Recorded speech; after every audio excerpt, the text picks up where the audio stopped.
little bit about, you addressed the class kind of as a whole. You've had tremendous success over the last year or so with Chaz and some other Oklahoma guys. What is getting those guys in and kind of seeing if they can develop and kind of add to what you guys have rolling here right now? Yeah, I mean it's this level is all about development. You know, it's not necessarily where a kid is now. It's where is he going to be in 4 or 5 years, and obviously you've got to go get a raw product, and most of recruiting is essentially an educated guess. You know, and you want kids that have the the size and the physical stature numbers and so forth, the measurables.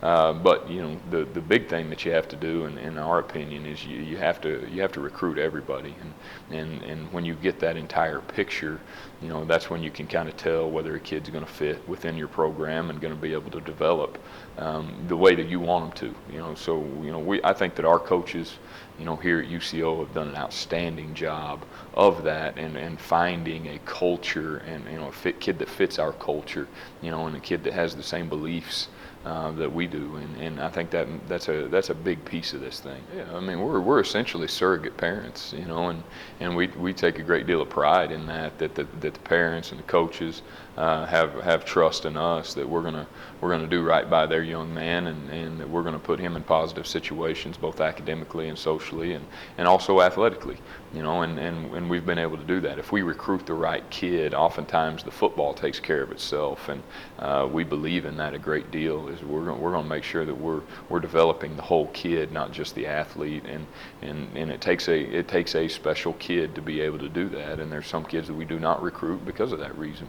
And we're very selective in what we do, and very proud of the kids that we have in our program, and very proud of these young men as well.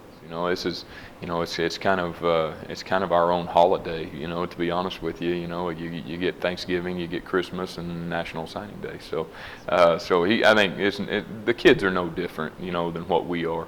As coaches, they're very excited about their new teammates. We're very excited about the new kids that we have an opportunity to coach, and obviously we'll see how everybody develops. We feel really good about the kids that we've signed, but you never know what's going to happen. It's all, I saw a great deal from J.J. Watt today. Is none of the rankings mean anything. It's the ones that work hard that are going to be the best players, and I think that that sums it up. There's no question about it, especially at this level and in our program, the way that we run it.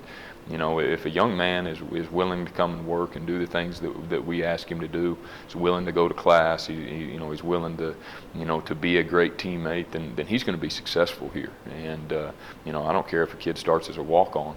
He's gonna be successful here, and he'll end up earning scholarship money, and sometimes those end up being your best players. The recruiting process is an inexact science. You never know how an 18, 19-year-old kid is going to react once he gets on a college campus. So, we have to do as much research as we can on these kids, and try to make as good an educated guess as we can.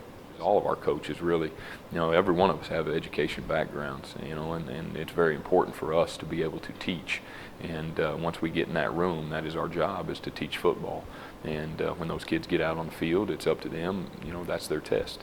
And when they get out on the field, you can see whether they've been schooled well or not.